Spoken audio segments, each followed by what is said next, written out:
मित्रों स्वागत है तुम्हारा आज वीडियो में। आज हमें आया है घोगंबा, जो हमारे साथ है रोहित भाई। आज हमारा आदिवासी वसिया टाइगर एवं चैतर भाई वसवा आई रहा है घोगंबा, એને અમે જોવા માટે આવ્યા છીએ અને આજે અહીંયા મામલતદાર કચેરીએ આવેદનપત્ર આપવાની છે અમારા ઘોગંબામાં। તો વિડીયોમાં તો બન્યા રહેજો, વિડીયો તમારે લાસ્ટ સુધી જોવા છે, બરાબર? બધું હું તમને બતાવીશ।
Thank you sir. આપણે બધા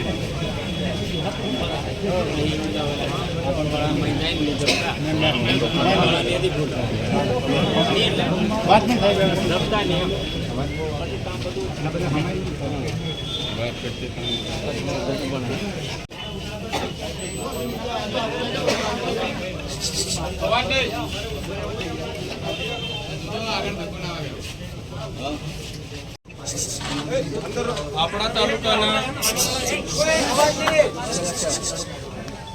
આપણા તાલુકાના રણજીતનગર ખાતે જે ગુજરાત ફ્લોરોકેમિકલ કંપની ચાલે છે, એ કંપનીમાં 30/9ના રોજ જે પ્રકારના ઝેરી ગેસ અને કેમિકલ છોડવામાં આવ્યા એવા લોકોના સૂત્ર દ્વારા માહિતી મળી અને ત્યાં આપણા સામાજિક આગેવાનો સ્પષ્ટતા કરવા માટે ગયા કે કોઈ આકસ્મિક ઘટના તો નથી ઘટીને, કોઈ અંદર કામદારનું તો મૃત્યુ નથી થયું ને? જે ગેસ લીકેજ થયો છે એ ઝેરી પ્રકારના ગેસના કારણે આજુબાજુ વિસ્તારના લોકોના શ્વાસો રૂંધાતા હતા, બળતરાઓ થતી હતી।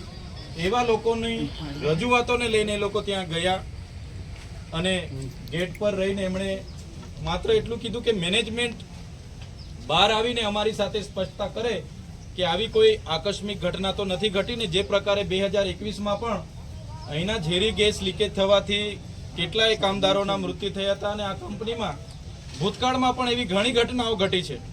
જ્યારે પણ કોઈ મરી જાય છે એને માત્ર 3 લાખ 3.5 લાખ રૂપિયા આપીને આ કંપની છૂટી જાય છે। ત્યારે એની ગંભીરતાને ધ્યાને લઈને આપણા સામાજિક આગેવાનો ત્યાં રજૂઆત કરવા માટે ગયા હતા। એ જ બાબતને લઈને કંપની મેનેજમેન્ટે યોગ્ય જવાબ નહીં આપ્યો અને એ બાબતોને લઈને ત્યાં થોડું ઘર્ષણ થયું એકબીજા સાથે।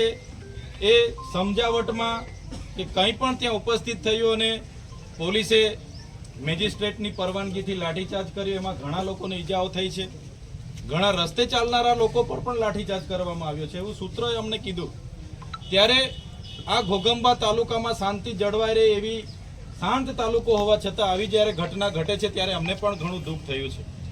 ત્યારે આજે અમે એટલા માટે અહીંયા ઉપસ્થિત થયા છે કે આવી કોઈ પણ ઘટના આ વિસ્તારમાં નહીં ઘટે।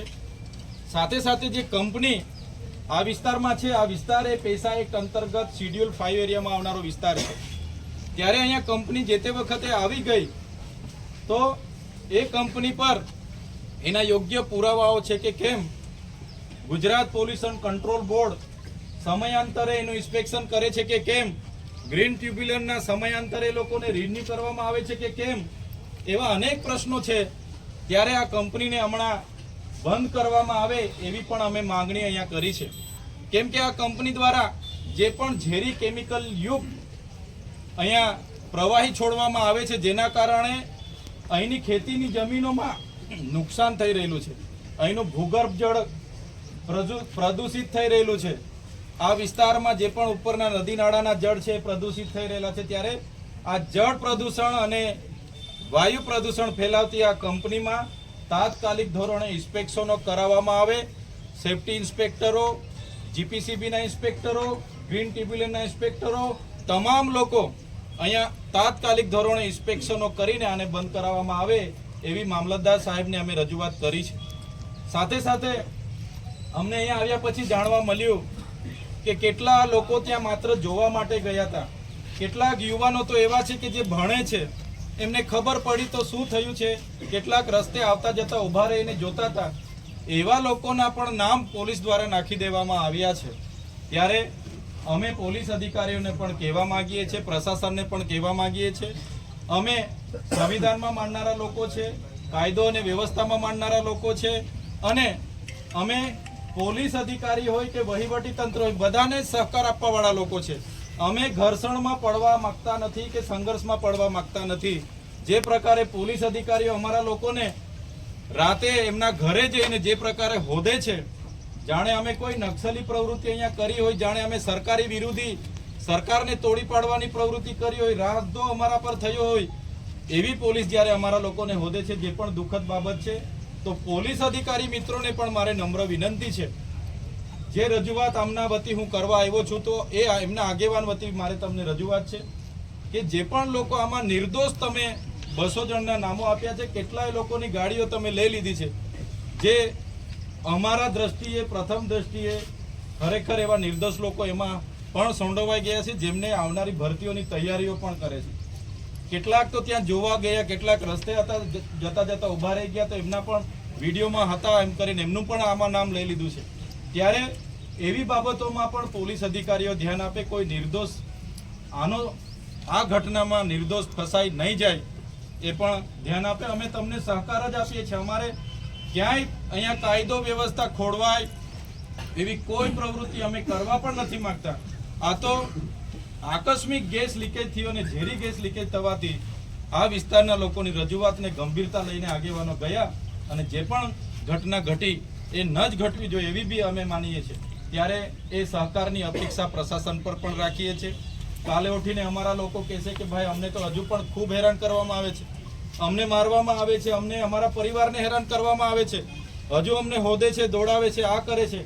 અમારે પછી ના છૂટકે સમગ્ર અંબાજીથી ઉમરગામ સુધીના લોકોને આહવાન કરવું પડશે, અને હજારોની સંખ્યામાં બધા જ લોકોને, જે આ વિસ્તારના આગેવાનો, ડૉક્ટર જયરામભાઈ, એમની પૂરી ટીમ, પ્રવીણભાઈ, જેટલા પણ લોકો સાથે આવું થયું છે એવા લોકોના સમર્થનમાં અમારે આવવું પડશે. ત્યારે આ જે લોકો જેલમાં છે અને જે લોકોને એ છે એમાં બધા સાથે અમે સમર્થનમાં ઊભા છે. આખો સમાજ તમારી સાથે છે. આજે અમે કોઈ રાજકીય રીતે નથી, પણ આજ સામાજિક રીતે તમારી વચ્ચે આવ્યા છે. ત્યારે આ રજૂઆત અમે મામલતદાર શ્રીને કરી છે, અને અમને દિન 15માં યોગ્ય એનો જવાબ મળે એની પણ અમે એમને આશા વ્યક્ત કરી છે. ત્યારે જો દિન 15 પછી યોગ્ય જવાબ નહીં મળશે તો ફરી આપણે ભેગા થવાનું થશે. ત્યારે અંબાજીથી ઉમરગામના તમામ આગેવાનોને અહીંયા બોલાવીશું, અને એમના સમર્થનમાં કોઈ મોટો કાર્યક્રમ પણ કરવાનો થશે તો કરીશું. આ જ અપેક્ષા સાથે આજના જે પણ 30 તારીખની ઘટના હતી, એમના પરિવારના લોકોનું મનોબળ મજબૂત થાય, એમની સાથે આપણો બધાનો સહકાર દેખાય, એના માટે આપણે બધા અહીંયા ઉપસ્થિત થયેલા તમામ યુવાનો, વડીલો, માતા બહેનો, મીડિયાના મિત્રો, પોલીસ મિત્રો, વહીવટીતંત્રના લોકો, બધા જ લોકોનો હું આજના પ્રસંગે બધા વતી આભાર માનું છું. હવે પછીનો કાર્યક્રમ આપણો અહીંથી પૂર્ણ થાય છે. ત્યારે કોઈ પણ જાતની એ કર્યા વગર આપણે આદિવાસી સમાજ એ શિસ્તમાં માનનારો સમાજ છે. ત્યારે આપણને ન્યાય પ્રણાલિકા ઉપર પણ પૂરો ભરોસો છે. જે પણ લોકો જેલમાં છે, દેશનું સંવિધાન દેશના ન્યાય પ્રણાલિકાઓ એમની સાથે ન્યાય કરશે એ જ અપેક્ષા રાખીને આપણે બધાએ એમની રાહ જોઈશું અને આ કાર્યક્રમ પૂર્ણ થઈએ બધા પોતપોતાના ઘરે શાંતિથી પહોંચી જજો. આ જ વિનંતી સાથે મારી વાણીને વિરામ આપું છું. બધાનો ખૂબ ખૂબ આભાર, ધન્યવાદ. જય આદિવાસી. મિત્રો, અમારા આદિવાસી ટાઈગર મસીહા બાહુબલી આવ્યા હતા અને એ જતા રહ્યા છે રજૂઆત કરીને, આવેદનપત્ર આપીને. તો આશા રાખું છું કે આ વિડીયો તમને ગમશે. વિડીયો ગમે હોય તો લાઇક કરજો, શેર કરજો અને અમારી ચેનલમાં નવા હોય તો ચેનલને સબસ્ક્રાઈબ કરી નાખજો. ઓકે, મળીએ આપણે હવે નેક્સ્ટ વિડીયોમાં. અને અત્યારે અમે જઈ રહ્યા છીએ. હાલો, બરાબર, અમારી પાસે કામ ધંધો કરવો પડે ને, ધંધો કરવો પડે. શું કહું છું કરવો પડે ધંધો, બરાબર. એટલે અમારે સેકન્ડ સીટમાં જવાનું છે એટલે અમે નીકળી ગયા છીએ અમારે નોકરી. હાલો.